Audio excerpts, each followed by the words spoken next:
Boa noite na paz do Senhor. Estamos iniciando aí mais uma live da Faculdade Refidim, da cidade de Joinville, Santa Catarina. E para nós é um grande prazer poder estar com vocês aqui hoje para tratarmos de um tema muito importante, que é a fragilidade humana e a sabedoria divina em Jó, baseada nas lições de escola bíblica dominical lançadas pela CPAD. Para comentar, está conosco, nós já vamos chamá-lo logo em seguida, ninguém mais, ninguém menos do que o nosso querido pastor José Gonçalves, da cidade de Água Branca, que é o autor dessas lições bíblicas e também do livro que acompanham estas lições. A Faculdade Refidim, curso de bacharel em teologia, totalmente à distância e reconhecido pelo MEC, né? Você estuda na comodidade da sua casa, através do notebook, smartphone, no momento que você quiser, no local que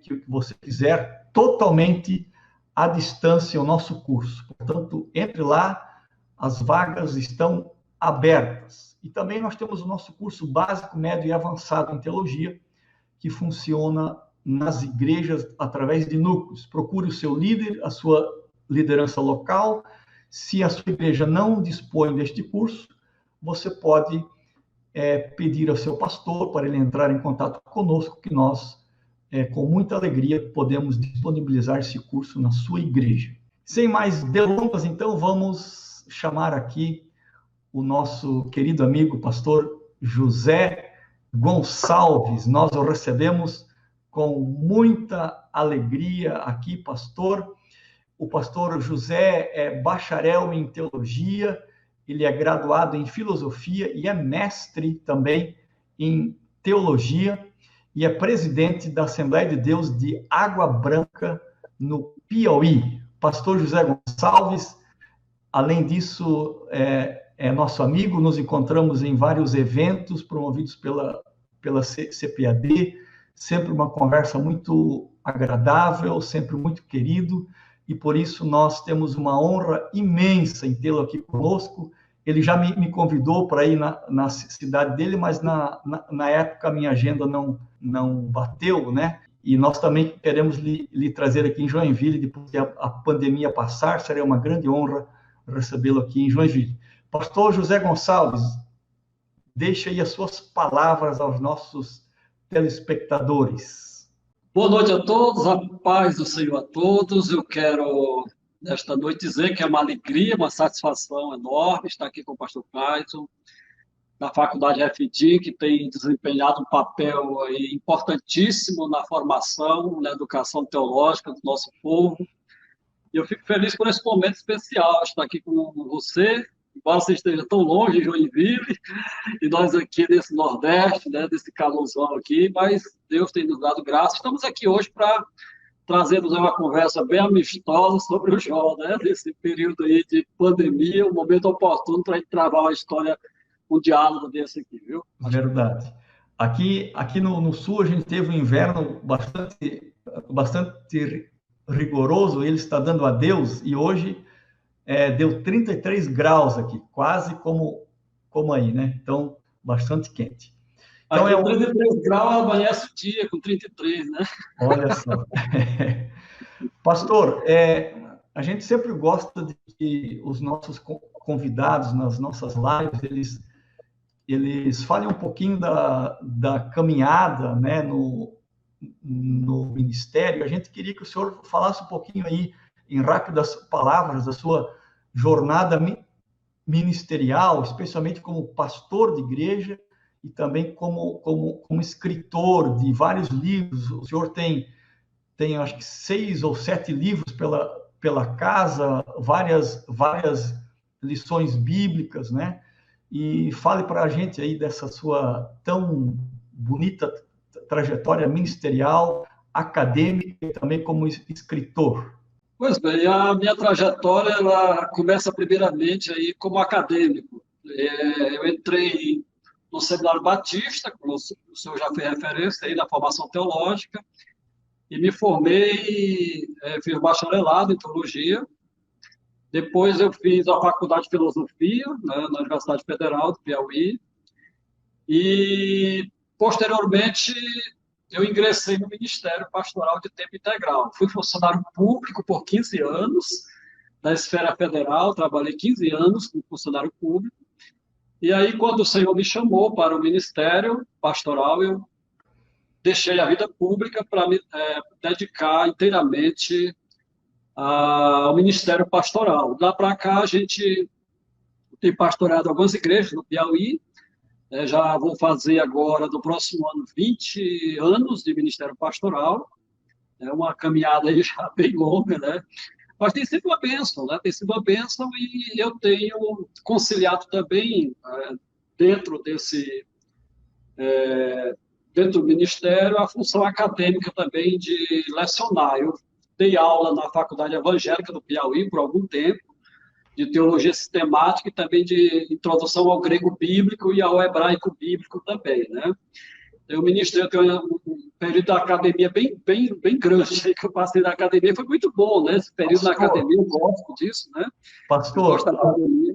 Pastor, alguns amigos nossos aí em comum foram na sua casa já e relataram da formidável biblioteca que o senhor tem, né? Então, eu gosto muito de livros, devorar livros, né? Então, acho que todo pastor que escreve gosta de literatura, investir em literatura, né? Então eu invisto, na verdade, já faz algum tempo. Eu tenho um livro aqui de 83 na biblioteca, né? De 1983. Acho que alguns tinham nem nascido ainda, já tem livro desse tempo aqui. E aí, devido à área que está ministrando, a área de línguas bíblicas, eu tenho muita coisa nessa área de línguas também, né? Então, é muito gratificante para o Ministério Pastoral. Isso me enriquece meu ministério, na medida que a gente traz algo mais aprofundado para a igreja. Eu dou glória a Deus e agradeço a Deus por isso, por essa oportunidade que Ele me deu, dessa formação acadêmica, né? E poder ajudar outras pessoas. E como escritor da CPAD, eu já escrevi, eu acredito que esta agora é a 8ª lição bíblica, né, que eu escrevo. E livros, se eu não perdi as contas, são 12 que eu lancei pela 12, olha, errei a conta feio antes. Mas tem sido uma bênção, viu? Tem sido uma bênção e a gente fica gratificado por isso, viu, pastor? Pastor, uma curiosidade aí que a gente tem e algumas pessoas aí até me disseram, pergunte para ele e tal, como é escrever uma lição de escola bíblica do Minical, pastor? E nessa agora de Jó, o que mais lhe marcou, assim, né, das 13 lições bíblicas e 13 capítulos também que tem o livro, qual parte do livro de Jó ali que o senhor mais se impactou, assim, enquanto escrevia? Olha, em primeiro lugar, a questão de escrever a lição bíblica, você que é escritor também de lições bíblicas, que é uma honra para nós, para a nossa casa publicadora, é sempre um desafio para a gente quando a gente recebe o convite da editora. É assustador, né, pastor? E até assustador, porque a temática não é a gente que dá, é a editora que passa para a gente o tema. Eu comecei a escrever, a editora só passava o título da revista e o nome e o título de cada lição bíblica. E deixava por conta o trabalho era todo seu, né? Hoje, algumas lições, alguns esforços para ajudar a orientar o autor, mas é um trabalho que requer, em primeiro lugar, oração, evidentemente, né? A gente precisa colocar diante de Deus, e depois vem todo aquele trabalho de selecionar a bibliografia de acordo com o que você vai trabalhar. Escrever a lição bíblica é uma responsabilidade enorme, porque ela vai trabalhar com discipulado, vai formar pessoas e não pode ter ensinos que vai causar legiões, né?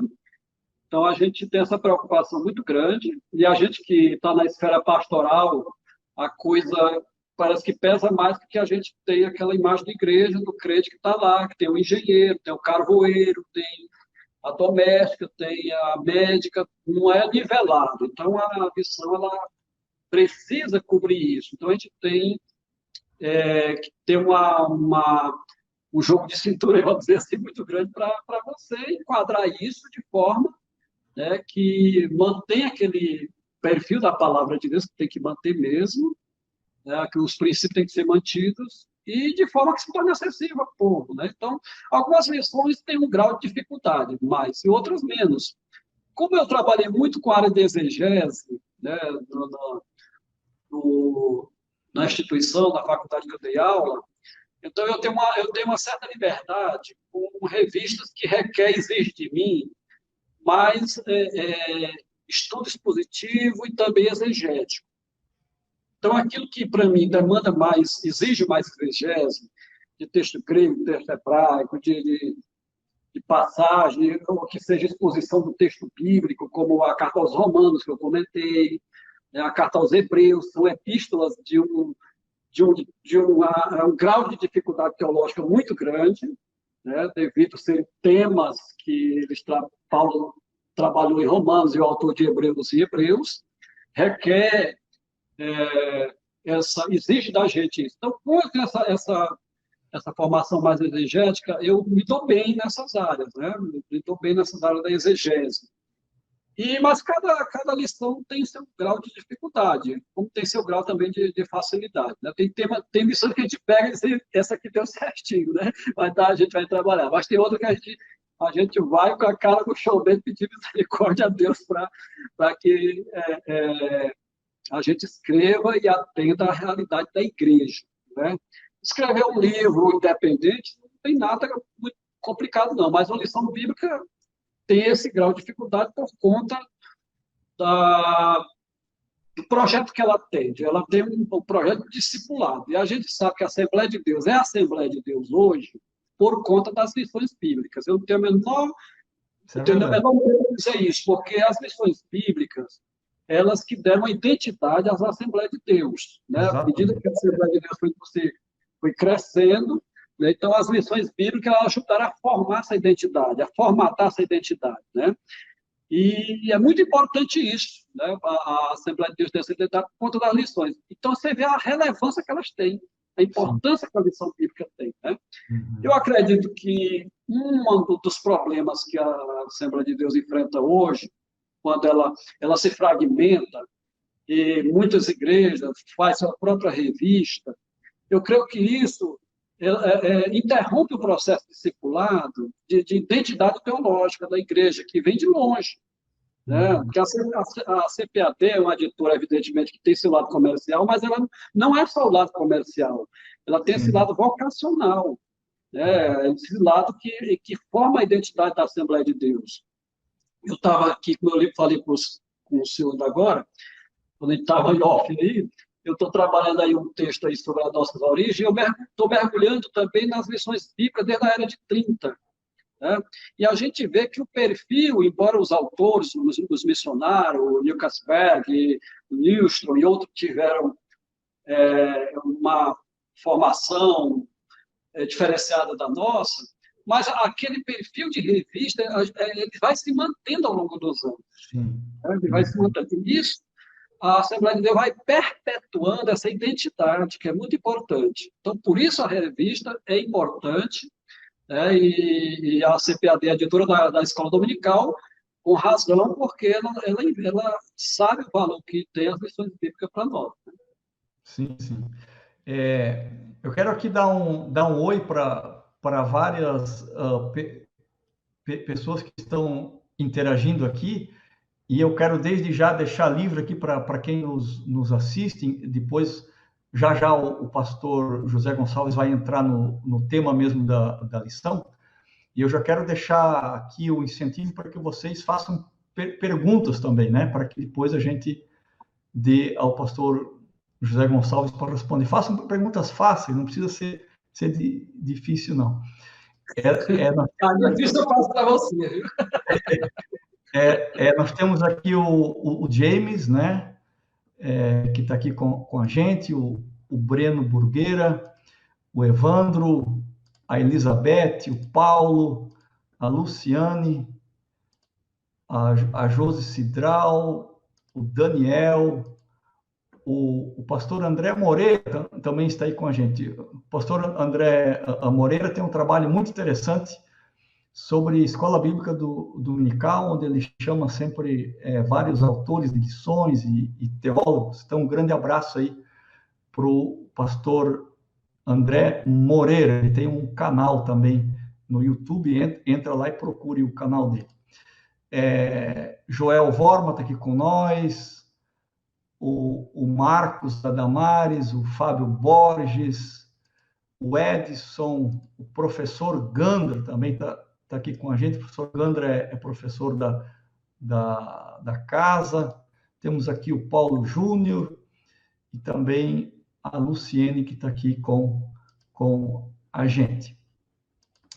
Pois bem, o tema dessa lição, então, do próximo trimestre, começa nesse domingo, cujo autor é o pastor José Gonçalves, que está aqui conosco, é Fragilidade Humana e Sabedoria Divina em Jó, o sofrimento e a restauração em Jó. O livro de Jó é marcado pelo sofrimento do justo, por discursos injustos, é marcado por acusações vãs e defesas que não convencem.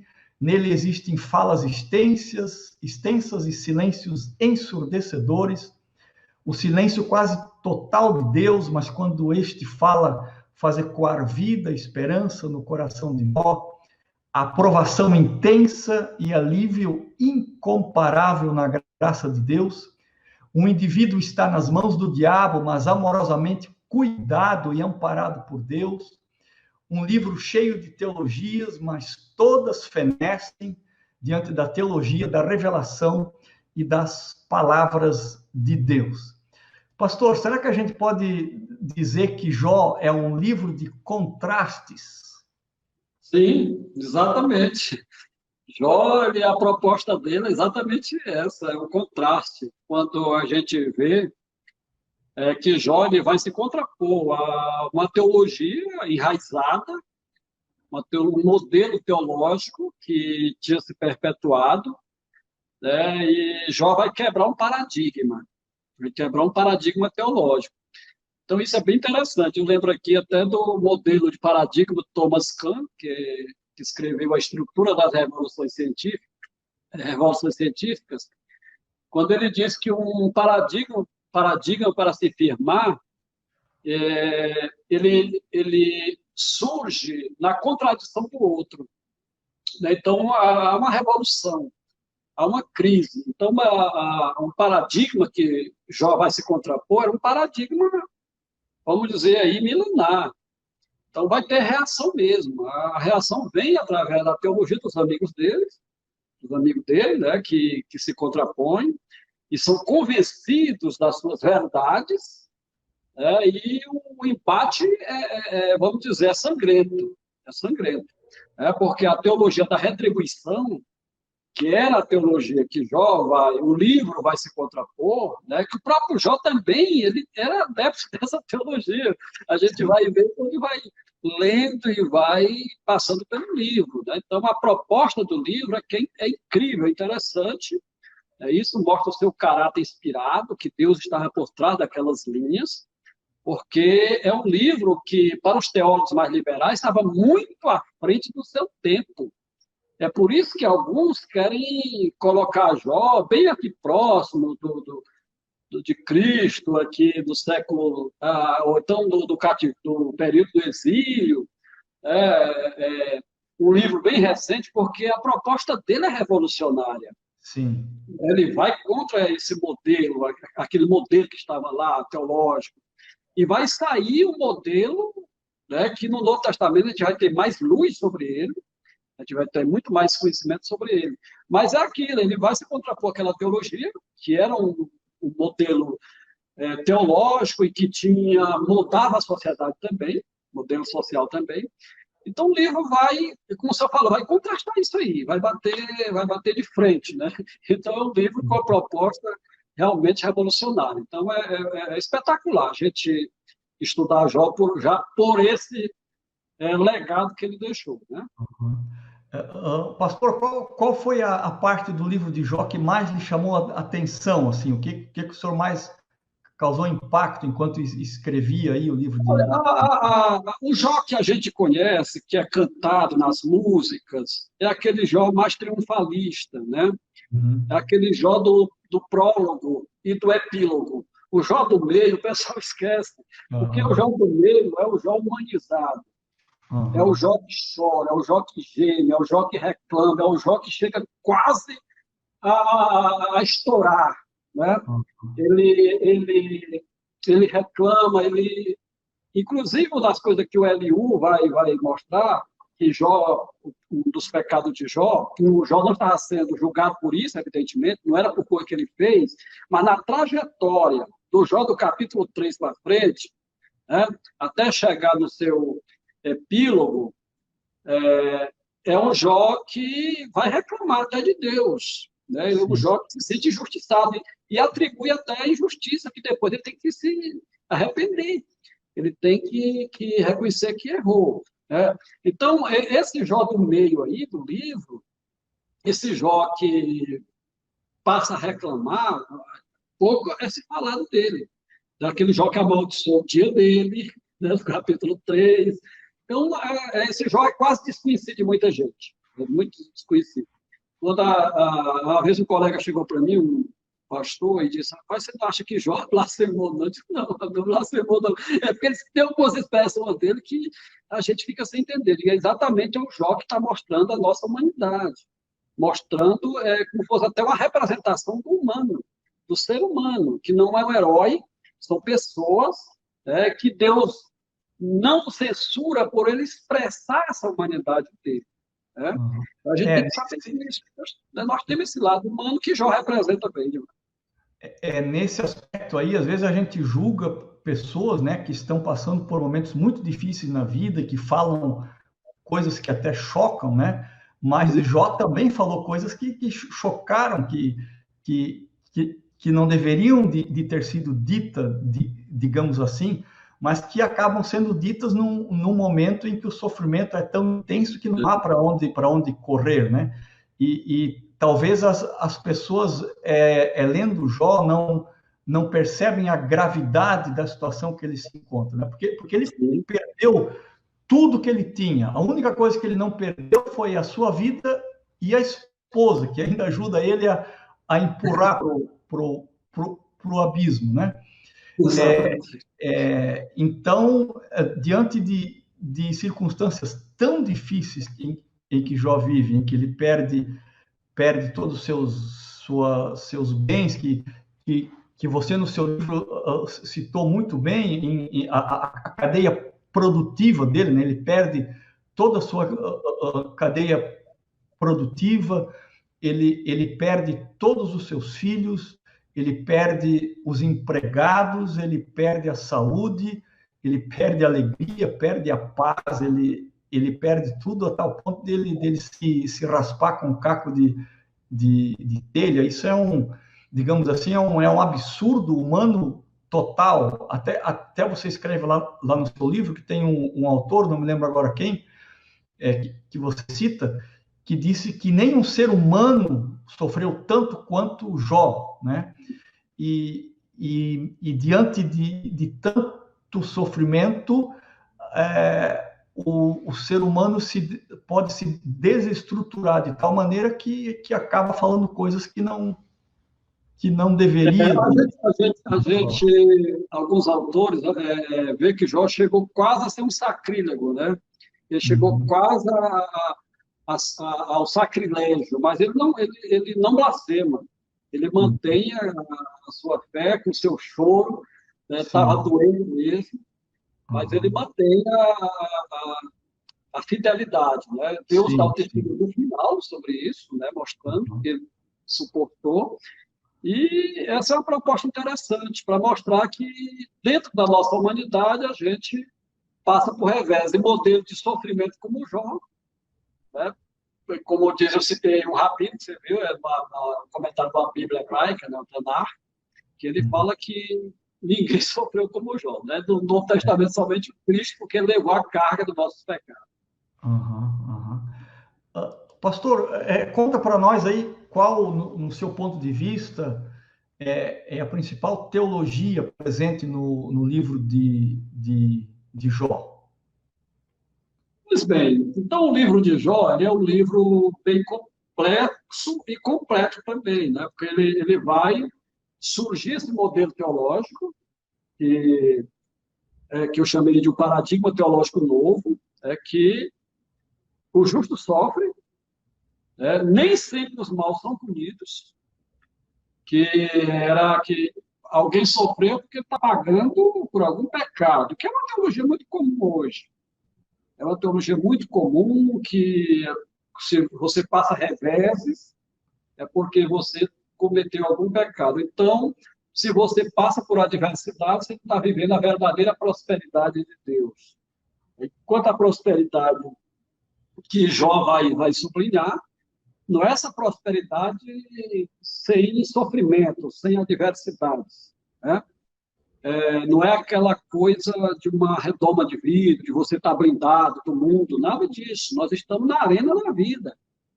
Nós Uhum. estamos no mundo. Dentro desse mundo, Deus nos abençoa, sim. Deus quer que a gente prospere, sim. Mas essa prosperidade não elimina a possibilidade da adversidade, do sofrimento, dos incidentes da vida que acontecem, né? Então, essa Exatamente. pergunta que o Salmo 73 vai fazer depois, por que que o justo sofre, é uma pergunta que era um problema para a religião nos dias de Jó já também, porque os amigos dele jamais iam aceitar isso como verdade. Não, o justo sofre, o justo é penalizado, né? E a gente vê que Jó vai dizer que não é daquela forma, né? No Novo Testamento, Jesus vai dizer que Deus vai chover sobre os justos e os injustos, né? Vai dizer que não é o critério para se avaliar, por exemplo, a prosperidade material que a pessoa tem aqui, você não pode usar esse critério que os amigos de Jó usaram. Então, eles tinham esse entendimento e eles vão com ele até o fim, né? Uhum. Até Jó os calar, como ele o levanta, vendo que ele tinha calado seus amigos, e aí ele entra com aquela teologia do sofrimento como valor pedagógico, que a gente aborda também no livro, né? E já vê uma luz, né, na teologia, como Deus está trabalhando em Jó. Mas também Eliú tinha uma visão também da teologia da retribuição. Ele achava que Jó também estava sendo punido também, né? Não era 100% correto na teologia dele, né? Uhum. Ele tinha essa percepção também. Então, na verdade, o livro como um todo, quando Deus fecha aquele livro e deixa ele para nós, é que a gente vai entender toda a sua dramaticidade, a sua mensagem, que é muito profunda, né? Que, vamos dizer, transpassa em gerações e fala para cada geração, ela fala. Por isso que alguns autores acreditam que teria sido escrito depois do cativeiro, porque ele responderia a muitas questões do cativeiro. É a teoria. Eu Uhum. estou aí mais com ela mais conservadora, que o livro é muito mais antigo do que isso. Evidentemente que o cenário pode ter acontecido num tempo e o livro escrito no outro. Isso não tem nada de errado nisso. Inclusive Mas, alguns, sim, foi não. inclusive, inclusive alguns autores dizem que Jó poderia ter sido o primeiro livro da Bíblia a ser Sim, escrito, né? tem autores. Autores antigos, como o comentarista Antônio Mesquita, que foi um teólogo muito conceituado, acho que foi professor da Cidade do Sul, do Brasil, se formou em Fort Worth. Uhum. Ele advoga, né, ele tem mais que seria Moisés, o autor do livro, né? Porque ele tem algumas coisas que ele acha que identifica, principalmente o trabalho de da mineração do capítulo 28, que Jó aborda. Ele diz que no Egito, segundo os arqueólogos, teria muitas minas e Moisés estaria habituado com essa linguagem, né? O Mas nomadismo também. o cenário do livro ele acontece no período patriarcal. Isso é Uhum. quase unanimidade entre os autores, por aquilo que ele trata, né, no livro, pelos povos que ele cita também. Eu tenho até um livro aqui, que eu não sei Esse livro não tem traduzido no Brasil, mas eu usei. Ele é bem volumoso, mais ou menos 600 páginas, se não estou enganado. É do Ciclis Dias, do Alonso Schuckel, né? Não sei se a pronúncia é essa mesmo, não tive cuidado de olhar, mas o Ciclis Dias eu conheço bem. É um especialista em profetas. Eles fizeram esse comentário de Jó, eles mesmos fizeram a tradução, que eles são dois hebraístas famosos, né? E lança muita luz quando a gente vê, analisando o Jó por um aspecto literário, né? Muita coisa Uhum. interessante vai se levantar. Uma das coisas que eles mostram é que o gênero de sabedoria, da literatura sapiencial, esse gênero já era conhecido em 2300 a.C., no Egito Antigo, né? Era muito usado, já tinha o Jó Sumério, já se falava no Jó Sumério, que não tem muito paralelo com o Jó bíblico, mas já tinha o Jó Sumério, tinha o diálogo do desesperado por sua alma, que também traz essa literatura de sabedoria, desse contexto. Então, não era uma coisa estranha o tempo de Jó. Essa questão de exaltar a sabedoria no Oriente era muito grande, né? Então, o Uhum. Jó, como o senhor citou aí, era o maioral desse pessoal, desse povo. De lá que ele era o maior do Oriente. Então, Uhum. ele era aí um homem riquíssimo, né? Alguns autores tiveram cuidado de botar isso na ponta do lápis, fazer estatística, como o próprio Chuck Swindoll, no comentário dele de Jó, que quando ele escreveu o comentário dele, ele disse Jó era rico como o Donald Trump, né? O É, Donald Trump era eu um vi, bilionário. eu vi lá Já no é seu bem. livro, até um dos autores botou que ele tinha a riqueza do Donald Trump, do Sachs, não sei, mas que lá, né? Achei interessante esse Na verdade, paralelo. era um homem rico, né? Que de repente perdeu tudo. É, De repente pois é. perdeu tudo. Explicar isso naquele tempo, para não ser uma punição de vida, é um negócio quase impossível. Mas a proposta do livro vence isso e mostra que era sim Sim, sim, possível. sim, sim.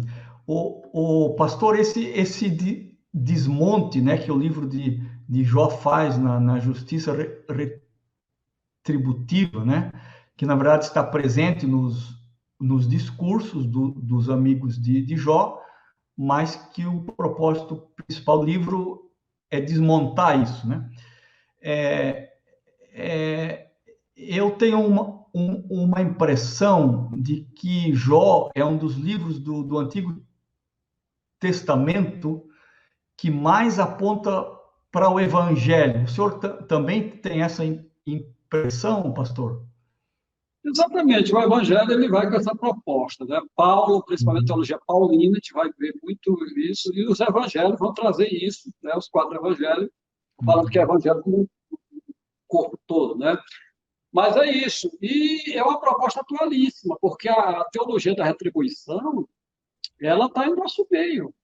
Infelizmente, vamos dizer aí, no arraial pentecostal, que a gente não fala mais de pentecostal singular, mas pentecostalismo, que é uma coisa bem mais ampla, é um terreno onde isso floresce muito, né? Onde isso tem achado lugar para florescer, esse triunfalismo, que joga o cristão numa postura que não é real para a vida, e isso causa decepção. É isso que levou Paulo Romeiro a escrever um livro bem interessante, Decepcionados com a Graça, onde ele Uhum. analisou cristãos que fazem parte dessas igrejas, vamos dizer, do universo neopentecostal, que acabaram se decepcionando com propostas, de prosperidades dentro dessa linha da teologia retributiva, da retribuição, e que são propostas irreais, não preparam o cristão para a vida. Então, o Jó, o mérito dele e do livro dele é que, mesmo sendo um livro antigo, mas que tem uma mensagem atualíssima, Sim, tem uma sim. mensagem que é para nós, né?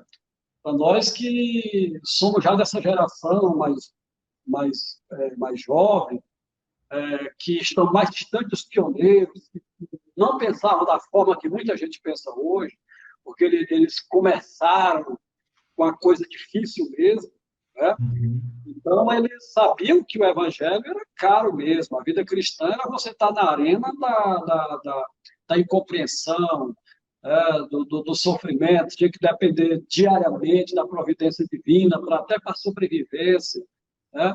Hoje existe uma opulência muito grande. Então, a mensagem de Jó ela vem num momento realmente muito interessante, não só para fazer entender essa questão do sofrimento, que ele tem resposta para isso, mas para tirar essas expectativas irreais que se criou ao redor do Evangelho, que é um pastor, é um executivo, é uma pessoa que está por cima, que prosperou na vida e que agora está esbanjando prosperidade. Será que esse é o modelo de pastor? Mas é o modelo que muita gente está vendendo por aí. Sim, sim. Muita gente está vendendo por aí esse É, modelo. E que não é a verdade. Né? Embora Deus abençoe o pastor Deus não nos chamou também para andar, vamos dizer, estar na miséria. Nós vamos evitar os extremos. Não é verdade? Aquela teologia medieval da sim. pobreza e da desgraça, não é Pobreza. isso a proposta do Evangelho. Há uma prosperidade bíblica na providência de Deus. Mas o que hoje está sendo propagado, é como diz o Horton Gonzalez, é um evangelho com espuma. Tem Sim. muita espuma dentro do evangelho. Isso Uhum. precisa ser extraído, né? Uhum. Precisa ser tirado. Por conta de quê? O que a gente chama cultura do vazio, que é essa cultura pós-moderna, a cultura das incertezas.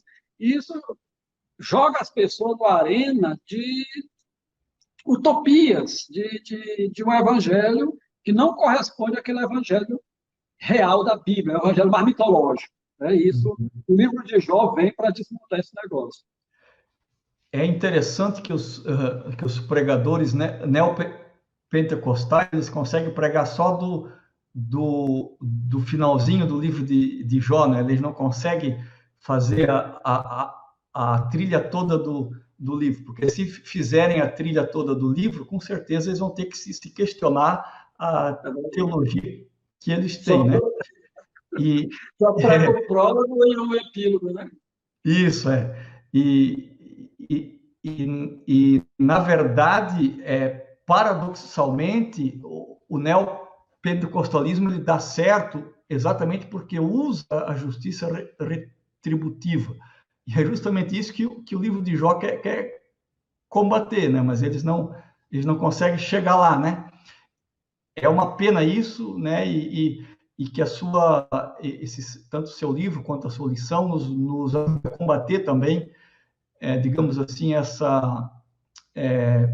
pequenos nichos, né, que a gente vê às vezes até mesmo na Assembleia de Deus, né, dessa doutrina que na verdade faz muito mal para a igreja e ela também ela denigre completamente a pessoa de Cristo, porque Cristo não é necessário, né? Se tirar Cristo da teologia, né, A sua, pentecostal, fica a mesma coisa. a sua fala me fez lembrar um teólogo anglicano, o Alan Jones. Ele diz uma coisa interessante. Ele diz assim: é muito difícil remar contra a correnteza quando tudo que a cultura quer é um camelô da religião adaptado ao consumo público. Uhum. É muito interessante essa frase dele no livro chamado Sacrifício e Alegria, porque é o que o senhor falou aí, muitos pastores, dentro da própria Assembleia de Deus, que é uma igreja que é mais pentecostalismo histórico, clássico, que tem um sistema doutrinário já consolidado desde 1916, pela Assembleia de Deus Americana das Verdades Pentecostais, da Conjunto de Verdades Fundamentais, depois no Brasil, que absorve isso também a partir de 68, a gente tem essa formação, né? Mas muita gente é influenciada por essa teologia que está na mídia e coloca o pastor Sim. numa pressão. E tem muitos colegas que acabam se rendendo a esse evangelho mais fácil, né? A Uhum. esse evangelho que vai contra essa proposta de Jó e acaba criando o evangelho da barganha, o É. evangelho toma lá da cá, que é muito mais fácil, né? Esse evangelho que não requer discipulado, né? Que não requer discipulado, não requer renúncia, não tem preço nenhum, Então, é muito fácil você transformar o evangelho numa técnica, né? Mas é só que vai produzir um cristão frustrado. Não é aquele cristão verdadeiro que é para ser, né? Então, o livro de Jó ele trabalha nisso aí.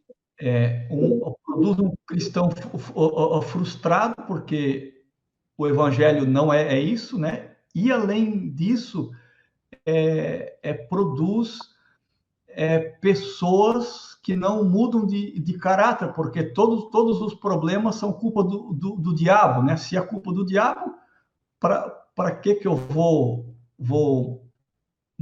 mudar alguma coisa, né?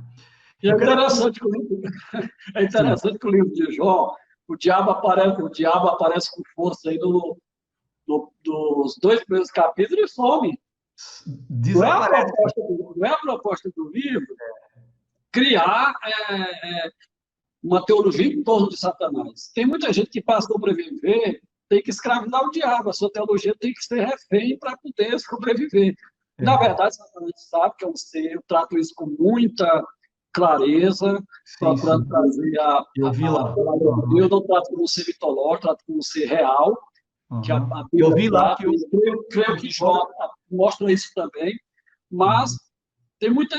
O pessoal criaram uma teologia com uma certa disfunção, né, nessa área e criaram mais problema do que solução, né? Quando superestimaram o mal, né?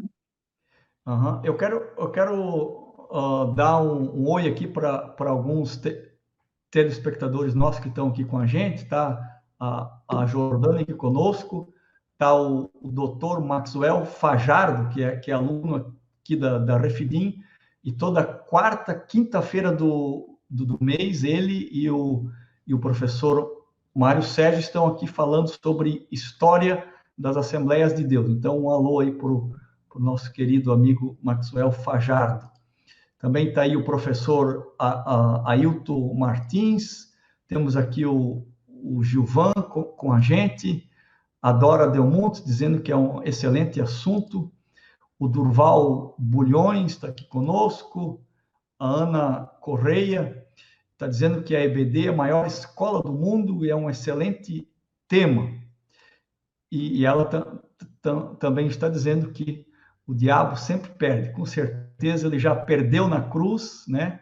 E tudo que ele faz aí é apenas uma pequena reação, né?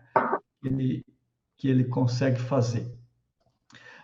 Pastor, nós estamos indo quase para o final, mas eu gostaria aqui que o senhor falasse um pouquinho para nós. Eu acho que esse é o ápice, né, do livro de Jó, quando Deus se revela a Jó, que está lá no capítulo 12 do seu livro, também é a lição 12, né? Deus ali se revela como Senhor e não como Deus, né? Nas vezes anteriores em Jó, sempre que se refere a Deus, é tratado como Yahvé, aliás, como Elohim, né? E aqui ele trata como Yahvé. E o discurso que Deus faz para Jó é muito interessante, porque Deus chama a atenção de Jó para aquilo que, de fato, Deus é, né? Deus fala da terra, do mar, da manhã, do mundo abaixo da terra, da neve, da tempestade, do boi selvagem, do jumento, do hipopótamo, do leviatã e tantas outras coisas ali, né? E eu acho essa fala de Deus nesse livro o ápice assim do livro, porque é onde se quebra o silêncio, se desmonta toda a teologia errada na fala de Deus, e Deus se revela para Jó de maneira muito extraordinária, e a partir disso vai mudando a realidade de Jó. Com base nisso, pastor, eu queria que o senhor contextualizasse essa revelação de Deus para os nossos dias e deixasse aí uma mensagem já de de incentivo em relação a isso para os nossos ouvintes e também para eles participarem das escolas bíblicas dominicais em vários lugares aí do Brasil. Pois bem, eu quero aqui, em primeiro lugar, parabenizar o Maxwell aí pelo livro que ele escreveu sobre a Assembleia de Deus. Eu já li, viu? E assisti sua live. Gostei muito da sua live aí que você fez aí sobre a história da Assembleia de Deus e do pentecostalismo. Proposta muito boa a sua tese, viu? Muito bom. Parabéns pelo livro. Pois bem, pastor, a gente tratou essa questão aí da revelação de Deus, porque o que a gente vai ver dentro daquele debate que surge no livro de Jó com seus amigos, né? Tanto Elifaz, Bildad, Zofar, Eliú, Jó, ele se torna aí, a partir que a gente vai ver do capítulo 3, ele vai questionando cada vez mais, e chega a um ponto dele questionar até a justiça de Deus. Então, fica aí a questão que Jó coloca, seria Deus injusto? Então, Deus se revela a Jó e vai corrigir isso dele.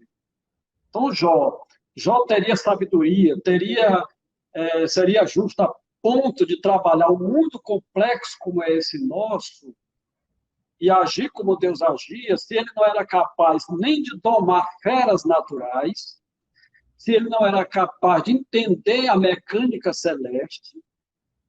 Então, a gente, quando vê esse negócio dentro desse contexto, é bem interessante a proposta de Jó. Então, a experiência que Jó tem com Deus é que vai, vamos dizer, dar um choque da realidade dele. Né? Então, ele vai ver, ele vai começar a ver a justiça de Deus, que Deus, ele sabe o que está fazendo, ele faz e faz bem feito, e nada fora de lugar. Então, é por isso que Deus introduz aí o Behemoth, que é um termo hebraico, que traduz aí, algumas traduções traduzem como o hipopótamo, o leviatã, que alguns traduzem como o crocodilo, que era dentro da literatura antiga, tinha uma simbologia muito maior que a gente entende hoje. Dentro do contexto mitológico, não estou dizendo que isso era mito, mas havia toda uma questão mitológica em redor dessas feras, né, que eram capazes de produzir o caos. O medo, então, né? O medo. Então, Deus vai colocar Jó dentro dessa equação para ele ver quem era ele diante daquele Deus tão grande. Né? Essa questão do nome de Deus que aparece aí, eu acho que eu peguei mais foi desse livro, infelizmente não tem tradução ainda, que é o comentário do David Atkinson, Robin, né? Muito interessante esse comentário dele, é da Adamaio, é uma editora. Então, é isso que ele vai mostrar, Deus se revelando, esse Deus da revelação, esse Deus que habita com o homem, né? Que, através da história, nunca deixou de se revelar. Então, Jó tem esse privilégio também, quando Deus se manifesta, ele quer uma teofania, evidentemente, que a gente vê aí, a partir daí, o capítulo 38 vai mostrando isso. Então, a proposta de Jó para Deus, desse aí, é que, quando Deus se revela aí, vai mostrar que Jó estava equivocado nisso aí, e ele se arrepende disso. Ele pede perdão, ele diz que conhecia só de ouvir, só de... Então, essa questão experimental é muito importante em Jó. Quando a gente fala de experiência, hoje está um debate tremendo nas redes sociais sobre o lugar da experiência, e Jó tem um elemento interessantíssimo para nós, que Deus é o Deus da revelação. Eu acredito, eu sou dessa linha, que o que Deus revelar tem que estar de acordo com a palavra. Porque a palavra dele, essa palavra que ele nos deixou escrita, foi inspirada pelo Espírito Santo. Ele não vai se contradizer. Porque essa palavra já prevê que ele vai continuar falando para a igreja, vai continuar falando para nós. Né? Então, isso a gente precisa, dentro do universo pentecostal, saber disso, porque os nossos pais pioneiros, eles tinham uma questão da experiência, que a gente vê que em Jó é muito forte, mas eles tinham um apego muito grande às escrituras. Eu estava traduzindo um material do William Durham alguns dias atrás, né, dessa proposta do livro que eu estou escrevendo, e uma das coisas que eu fiquei impressionado com ele é esse apego à palavra, ao texto, e conciliar isso com a experiência. Né? Trazer a experiência pelo crivo da palavra. Né? Então, isso é interessante, do universo pentecostal, a gente abrindo esse parênteses aí para o lugar da experiência. Mas Jó, a experiência vai se revelar como foi Abraão, uma revelação, como foi a Moisés. Não é nada diferente daquela proposta do Deus da Bíblia que se revela. Né? Então, Jó, a partir desse encontro com Deus, ele tem sua vida mudada. Isso é muito importante na mensagem do Jó para mim. Que bom, pastor. Nós temos aqui o Antônio Carlos, que está dizendo que o pastor José é gigante da teologia pentecostal, né? Eu não sou essa Coca-Cola toda, não. Vocês viram aqui na nossa live, né? Eu já conhecia isso e é por isso que eu fiz questão de trazê-lo aqui. O pastor José Gonçalves é um erudito, né? Ele é um acadêmico erudito, tem uma biblioteca fantástica e, além disso e acima disso, ele é um grande homem de Deus, né? Um homem com uma vida espiritual muito íntegra, né? E por isso que ele produz essas obras tão interessantes aí, né? E nós nos alegramos muito aí pela presença do pastor José Gonçalves. Temos mais uma pessoa aqui, o Paulo Júnior, que é nosso aluno, está dizendo aqui: depois de ouvir o pastor José, o autor deste trimestre, será mais interessante ainda estudar esta lição, será um prazer ouvi-lo. Uma pergunta, né? E aí essa é a última pergunta também que a gente pode fazer. Qual seria, de fato, o pecado de Jó? O orgulho de ser justo? Eu creio que sim. O livro vai mostrar isso, né? Ele se achava que era o cara, né? E ele não era essa Coca-Cola toda, não. Ele tinha os defeitos, ele era humano como nós. E Deus, então, o livro trabalha uma proposta interessante. O livro de Jó vai mostrar que Jó não estava sendo punido pelo pecado passado, derruba a teoria, a teologia da retribuição, né? Derruba o paradigma teológico milenar, fossilizado, calcificado na cultura, e, ao mesmo tempo, vai mostrar que Jó, embora seja aquele homem do caráter, da reputação ilibada, mas ele não era um homem isento de erros, isento de pecados, né? O único que a Bíblia diz que não pecou foi o Cristo mesmo. Então, Jó está dentro daqueles que estavam no lombo de Adão, que nasceu com a natureza pecaminosa, não tem para onde. Né? Aqui na teologia, aí, a partir de Agostinho de Hipona, vai chamar de depravação total, que alguns acham que é um termo exagerado, alguns que têm a visão mais otimista do homem, mas, na verdade, o homem traz essa herança, não tem para onde. Né? Jó estava dentro dessa equação aí. Viu? Ele carrega o mal moral, né? Exatamente. Ele tinha, então, ele, como o colega falou aí, ele se achou justo, e quando ele se achou justo, ele questionou. Aí a justiça de Deus vai ser colocada em xeque. Isso não poderia acontecer. Por isso que ele é corrigido. Ele é corrigido e ele se arrepende disso aí. Quando Deus fala em Jó, ele desmonta definitivamente todas essas incompreensões, né? Tanto de Jó quanto de seus amigos, e até a incompreensão do diabo, né? Deus é fantástico, desmonta tudo. Pastor, a conversa está boa, tem bastante comentário aí, né? Mas deu a nossa hora e nós temos que encerrar. Então, eu queria deixar aí agora aberto para o senhor dar as suas considerações finais aí para nós estarmos encerrando a nossa live aí. Muito bem. Primeiramente, agradecer a Deus por este momento e a você, que é meu amigo, companheiro, por esse espaço, estar aqui dialogando num ambiente acadêmico, com pessoas ilustres que eu estou vendo aí que estão me assistindo. Eu faço aqui com o João Batista, não sou nem digo desatar as corridas das